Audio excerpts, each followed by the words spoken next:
बेरोजगारी का अभाव राजस्थान में अगर मैं बात करूं तो लगातार बता दूं कि जिस तरीके से बेरोजगारी बढ़ती नज़र आ रही है, एक और बेरोजगारी और एक और दुष्कर्म जैसे मामले, कहीं न कहीं सरकार को इन पर सोचना चाहिए। कांग्रेस आती है, बीजेपी आती है, मगर वादे खाली अपने कागज़ों में करके चले जाती है। बेरोजगारी पर बात होती है मगर बेरोजगारों को रोज़गार नहीं मिल पाता। ऐसे ही आयुष मंत्रालय जो केंद्र की योजना है, उनके बेरोजगार युवा यहाँ पर आए हुए हैं बीजेपी कार्यालय ज्ञापन देने के लिए। इनकी जो समस्या है उनके अध्यक्ष से हम पूछते हैं क्या कुछ समस्या है, किन समस्याओं को लेकर आप आए? जी, हम बता रहे हैं कि हमारे को 3 साल हो गए योग प्रशिक्षक के रूप में हम आयुर्वेद औषधालय में काम कर रहे हैं और हम 3 साल से लगातार मांग उठा रहे हैं। पिछली बार कांग्रेस सरकार में भी हमने मांग उठाई थी, लेकिन कांग्रेस सरकार ने तो योग के नाम से बिल्कुल मना कर दिया हमको कि भाई केंद्र सरकार का मामला है, हम कुछ नहीं करेंगे। अब जब बीजेपी सरकार आ गई, राजस्थान में भी आ गई है, केंद्र में भी आ गई, हम मांग करते हैं कि हमें स्थायी नियुक्ति प्रदान की जाए और हमारा समान वेतन किया जाए। जैसे हमारे पुरुष को तो 8,000 रुपये वेतन मिलता है और महिलाओं को 5,000 रुपये। ये असमानता क्यों, जबकि कह रहे हैं कि 50% आरक्षण दे रहे हैं, तो यहाँ असमानता क्यों योग प्रशिक्षकों के साथ?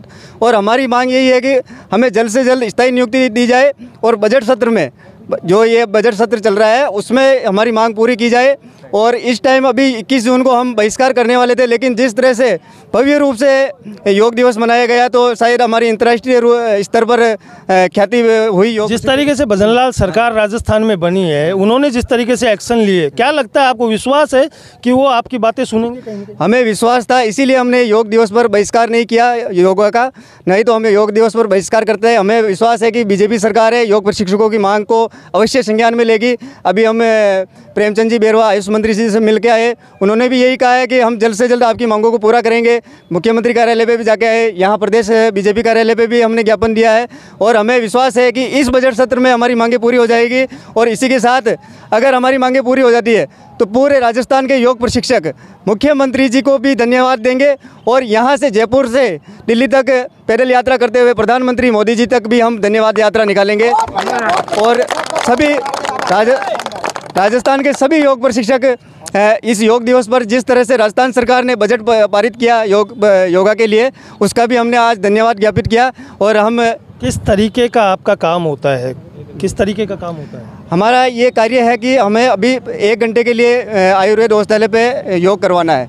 हम चाहते हैं कि योगा का फ़ायदा लगभग सबको पूरे टाइम मिले, तो हम चाहते हैं कि औषधालय का जो भी टाइम होता है उस टाइम में हमारे योग प्रशिक्षकों की ड्यूटी लगाई जाए और हम पूरे दिन भर जो भी औषधालय का कार्य है उसमें भी सहयोग करेंगे, योगा का कार्य भी करेंगे और जो भी सरकार द्वारा जो निर्धारित कार्य किया जाता है वो हम पूरा करने के लिए तैयार हैं। आपका नाम बता दीजिए। अक्षय वैष्णव, प्रदेश अध्यक्ष, अखिल राजस्थान योग प्रशिक्षक महासंघ।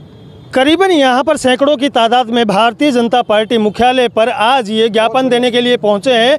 आयुष योग इनका एक विभाग है जिसके द्वारा, मैं बता दूं, इनका काम होता है कि आयुर्वेदिक जो डिपार्टमेंट होते हैं वहाँ पर जाकर योग प्रशिक्षण का इनका कोई कार्य होता है जो कि योगा करवाते हैं। और योगा, जो बड़े बड़े महात्मा कहते हैं कि योगा से शरीर स्वस्थ रहता है, मगर कहीं न कहीं जो योगा करवाने वाले हैं वो खुद अस्वस्थ हैं, तो लोग कैसे स्वस्थ रह सकते हैं? कहीं न कहीं सरकार को इनकी बात माननी चाहिए। और जो असमानता की बात आई महिला और पुरुषों के अंदर, जबकि अभी भजनलाल सरकार ने महिलाओं को 50% आरक्षण देकर उनको बराबर की हिस्सेदारी दी है, फिर भी असमानता का जो मामला है वो कहीं न कहीं गंभीर रूप से नज़र आ रहा है। कोई महिला है यहाँ पर जो बात कर सकती है? एक बार मेरे पास आओ आप। यहाँ पर और भी है, आप क्या कहेंगे जब आपको आरक्षण मिल गया 50%? कैसा लग रहा है आपको? हमें बहुत बुरा लग रहा है, क्योंकि हमें एक टाइम तो ये है कि हम जाते हैं वहाँ पे असमानता तो फीमेल देखती है, ये असमानता से हमें और नज़र से देखते हैं। 20 दिन आती है, 10 दिन नहीं आती है। हमें सेम तो वेतन चाहिए, हमें स्थायी रूप से जॉब चाहिए, हमें फुल टाइम काम करना चाहिए। हम जैसे 1 घंटे का नाम लेते हैं लेकिन हमारे 5 घंटे खराब होते हैं, ठीक है। हम कोई भी पास से नहीं आते हैं, हम सब कम से कम 30-30, 40-40 किलोमीटर से हम दूर से आते हैं। एक पेट्रोल के पैसे भी नहीं आते, हमारे घर से लगाते हैं। टाइम का भी आप फिक्स टाइम पे आओ, काम इतना है सर्वे करके लाओ, वेतन देते नहीं है, कहाँ से लगाएं? काफ़ी भार दिया जाता है, मगर वेतन की अगर मैं बात करूं तो 8 से 5,000 रुपये का वेतन इनका होता है, जो कि महिलाओं के पास मात्र 5,000 रुपये मिलते हैं। आप क्या कहेंगे? बताइए। आओ इधर। देखिए सर, जैसा हमारे साथ किया जा रहा है इस तरह से हम वैसे शोषण नहीं मानेंगे इस चीज़ को, क्योंकि आज वर्तमान में एक मजदूर की जो औसत आय है वो हमसे कई अधिक ज़्यादा है। और अदर स्टेट में भी जो योग के प्रति जो कार्यक्रम चल रहे हैं वो अपने राजस्थान से कई। अब मैं बता दूं आपको, सरकारी रूल्स की बात करता हूं तो सरकारी रूल्स के अंदर 15 से 20,000 रुपये की रेट होती है, ये गवर्नमेंट रेट है, मगर इनको कहीं न कहीं ठेकेदारी में देने के बाद इनकी रेटें आदि की आदि वो ठेकेदार खा जाते हैं। ये भी कहीं सरासर गलत है। इन चीज़ों पर सरकार को ध्यान देना चाहिए। डॉक्टर प्रेमचंद बैरवा जो कि राजस्थान के डिप्टी CM है, उनको आयुष मंत्रालय भी शायद उन्हीं के पास है, उनको इस चीज़ के लिए सोचना चाहिए।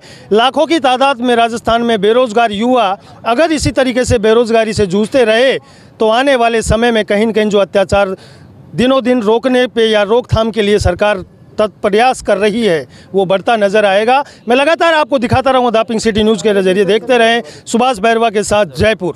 सरकारी